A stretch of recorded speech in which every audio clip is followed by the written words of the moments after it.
കേരള BJPയിലെ മുതിർന്ന നേതാക്കൾ 2026 നിയമസഭാ തെരഞ്ഞെടുപ്പിലെ സീറ്റിന് വേണ്ടിയുള്ള നെട്ടോട്ടം തുടങ്ങിയിരിക്കുകയാണ്. കഴിഞ്ഞ ദിവസം രാജീവ് ചന്ദ്രശേഖർ തന്നെ പറയുകയുണ്ടായി, അവരവർക്ക് താല്പര്യമുള്ള മണ്ഡലങ്ങളിലേക്ക് ശ്രദ്ധ കേന്ദ്രീകരിക്കുക, പക്ഷേ തദ്ദേശ തെരഞ്ഞെടുപ്പിൽ നിന്ന് അവിടെ നിന്നും നല്ല ഫലമുണ്ടാക്കി തരിക. അങ്ങനെ ആരിൽ നിന്നാണോ കിട്ടുന്നത് അവരായിരിക്കും ആ മണ്ഡലത്തിലെ സ്ഥാനാർത്ഥി എന്ന് പ്രഖ്യാപിക്കുകയും ചെയ്തു. ഇക്കഴിഞ്ഞ ലോക്സഭാ തെരഞ്ഞെടുപ്പിൽ 11 ഇടങ്ങളാണ് BJP ഒന്നാം സ്ഥാനത്തെത്തിയത്. അപ്പോൾ ഈ ലോക്സഭയിൽ ഉണ്ടായ ആ 11 നിയമസഭാ മണ്ഡലങ്ങള് ഈ നിയമസഭാ തെരഞ്ഞെടുപ്പിൽ ആവർത്തിക്കുകയാണെങ്കിൽ 11 MLA-മാർ, BJPയുടെ 11 MLA-മാർ കേരള നിയമസഭയിൽ ഉണ്ടാകും എന്ന് സാരം. അതിന് സാധിക്കുമോ എന്ന് ചോദിച്ചു കഴിഞ്ഞാൽ പലരും പറയും നിയമസഭാ തെരഞ്ഞെടുപ്പ് വ്യത്യസ്തം, ലോക്സഭാ തെരഞ്ഞെടുപ്പ് വ്യത്യസ്തം എന്ന്.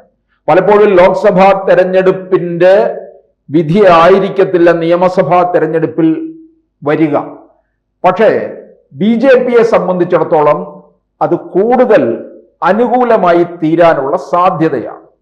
അതുകൊണ്ട് തന്നെ ഈ 11 നിയമസഭാ മണ്ഡലങ്ങളിലേക്ക് BJPയിലെ മുതിർന്ന നേതാക്കൾ മത്സരിക്കാനായിട്ട് താൻ ഇറങ്ങുന്നു, താൻ ഇന്ന മണ്ഡലത്തിൽ മത്സരിക്കുന്നു എന്നുള്ള സ്വയം പ്രഖ്യാപനവുമായിട്ട് രംഗത്തെത്തിയിരിക്കുകയാണ്.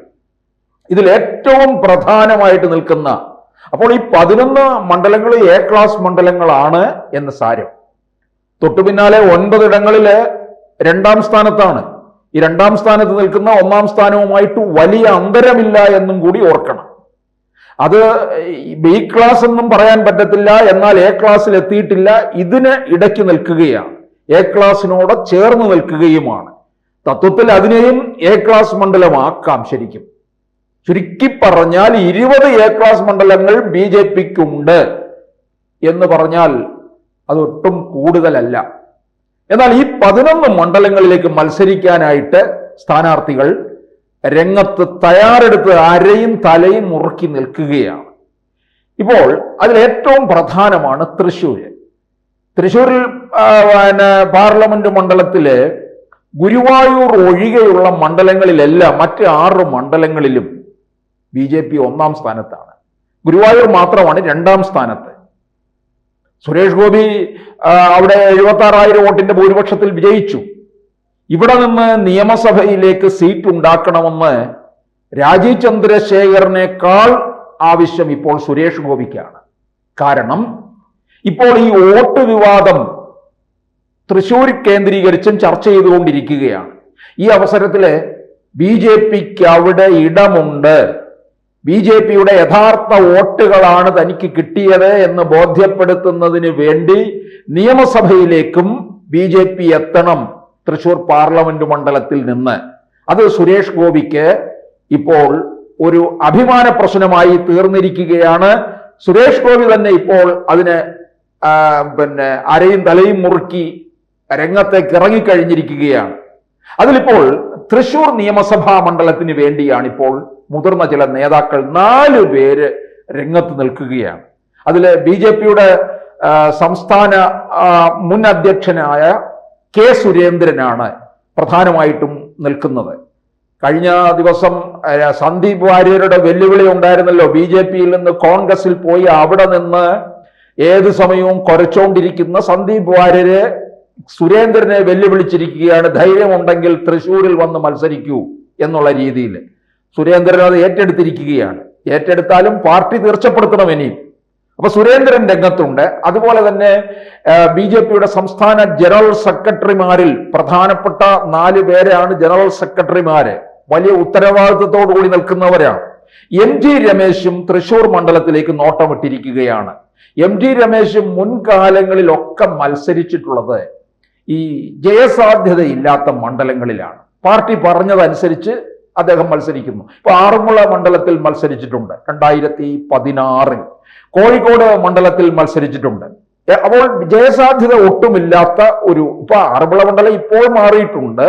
2016 അവിടെ വലിയ ജയസാധ്യതയൊന്നും ഇല്ലായിരുന്നു എന്നുള്ളതാണ്.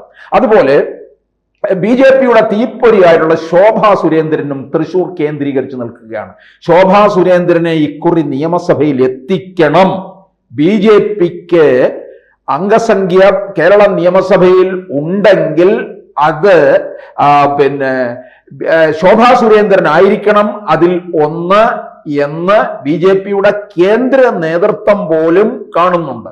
അപ്പോൾ ആ സ്ഥിതിക്ക് ശോഭാ സുരേന്ദ്രൻ തൃശ്ശൂരിലെ, അതിനിടയ്ക്ക് പുതുക്കാടും പറയുന്നുണ്ട്. ശോഭാ സുരേന്ദ്രനെ ആലപ്പുഴ ജില്ലയിലെ കായംകുളവും പറയുന്നുണ്ട്. കാരണം ആലപ്പുഴ പാർലമെന്റ് മണ്ഡലത്തിൽ ശോഭാ സുരേന്ദ്രൻ മത്സരിച്ചതുകൊണ്ട്. ശോഭാ സുരേന്ദ്രൻ എവിടെ മത്സരിക്കുന്നുണ്ടോ അവിടെല്ലാം തന്നെ BJP-ക്ക് അനുകൂലമായ സാഹചര്യം വളക്കൂറുള്ള മണ്ണാക്കി ഇട്ടിട്ട് പോകുന്ന ഒരു രീതിയുണ്ട്. പിന്നീട് ശോഭാ സുരേന്ദ്രനെ മറ്റ് മണ്ഡലങ്ങളിലേക്ക് മാറ്റുകയാണ് ചെയ്യുന്നത്.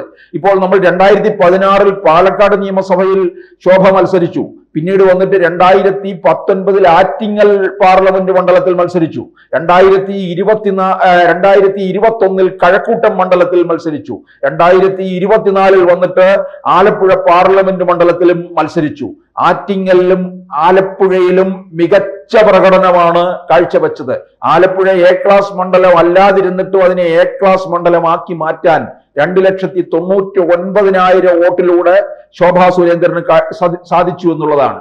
ഇനി നാലാമത് നിൽക്കുന്ന സ്ഥാനാർത്ഥി പത്മജ വേണുഗോപാലാണ്. പത്മജ 2021 കോൺഗ്രസിന്റെ സ്ഥാനാർത്ഥിയായിട്ട് തൃശ്ശൂരിൽ മത്സരിച്ചു. അന്ന് ബാലചന്ദ്രന് പത്മജയെ പരാജയപ്പെടുത്തിയത് വെറും 1000 വോട്ടുകൾക്കാണ്. പത്മജയ്ക്ക് അവിടെ അടിത്തറയുണ്ട്. പ്രത്യേകിച്ച് ഇപ്പോൾ BJP-യുടെ ഒരു MP വരെ ഉള്ള സ്ഥിതിക്ക് തൃശൂർ മണ്ഡലം തനിക്ക് വിജയിക്കാൻ കഴിയും എന്ന് പത്മജ കരുതുന്നു. കോൺഗ്രസിൽ നിന്ന് BJP-യിലേക്ക് വരുമ്പോൾ പത്മജ പ്രധാനമായിട്ട് ഉന്നയിച്ച കാര്യം തൃശൂർ മണ്ഡലം മത്സരിക്കാൻ നൽകണം എന്നുള്ളതായിരുന്നു. അതുകൊണ്ട് ഈ 4 പേരാണ് സുരേന്ദ്രൻ, MD രമേശ്, പത്മജ വേണുഗോപാൽ, ശോഭാ സുരേന്ദ്രൻ. അതുപോലെ തന്നെ എ ക്ലാസ് മണ്ഡലങ്ങളിൽ ഏറ്റവും പ്രധാനമാണ് വട്ടിയൂർക്കാവ് മണ്ഡലം.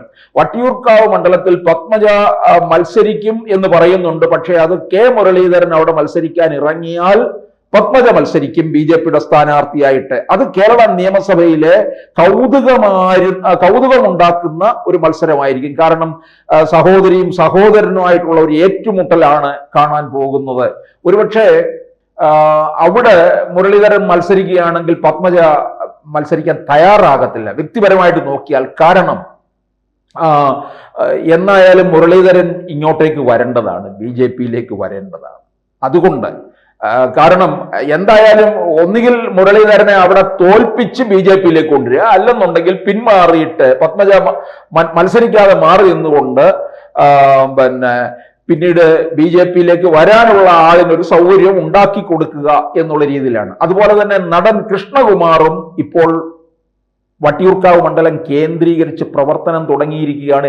രാജീവ് ചന്ദ്രശേഖരന്റെ നിർദ്ദേശപ്രകാരം തദ്ദേശ സ്ഥാപനങ്ങളിലേക്കുള്ള തെരഞ്ഞെടുപ്പിന് നേതൃത്വം കൊടുക്കുകയാണ് വട്ടിയൂർക്കാവിൽ കൃഷ്ണകുമാർ നടത്തിക്കൊണ്ടിരിക്കുന്നത്. അതുപോലെ തന്നെ VV രാജേഷ് ഇപ്പോൾ രംഗപ്രവേശം ചെയ്തിരിക്കുകയാണ് വട്ടിയൂർക്കാവിൽ. ഇതിലേറെ സാധ്യത ഇപ്പോൾ നിൽക്കുന്നത് കൃഷ്ണകുമാറിനാണ്. അതുപോലെ എ ക്ലാസ് മണ്ഡലമായിട്ടുള്ള നേമത്ത് എന്തായാലും രാജീവ് ചന്ദ്രശേഖർ ആണെന്നുള്ള വിവരം ഉറപ്പിച്ചിട്ടുണ്ട്. കാട്ടാക്കടയിലും എ ക്ലാസ് മണ്ഡലമാണ്. എ ക്ലാസ് എന്നല്ല, A+ മണ്ഡലം എന്ന് തന്നെ പറയാം. അവിടെ PK കൃഷ്ണദാസ് തന്നെ ആയിരിക്കും മത്സരിക്കുക. കഴക്കൂട്ടവും ആറ്റിങ്ങലിലും ഒക്കെ തന്നെ മുതിർന്ന നേതാക്കൾ മത്സരിക്കാൻ നെട്ടോട്ടം നടത്തിക്കൊണ്ടിരിക്കുകയാണ് ചെയ്യുന്നത്. എന്തായാലും ഇതേ ആവേശം തെരഞ്ഞെടുപ്പ് സമയത്തും കാണിച്ച് ഒരുമയോടുകൂടി നിന്നു കഴിഞ്ഞാൽ 11 BJP MLA-മാർ കേരള നിയമസഭയിൽ ഉണ്ടാകും. കൂടുതൽ വാർത്തകളും വിശേഷങ്ങളും നിങ്ങളിലേക്ക് എത്താൻ ABC മലയാളം സബ്സ്ക്രൈബ് ചെയ്യുക, ബെൽ ബട്ടണും അമർത്തുക.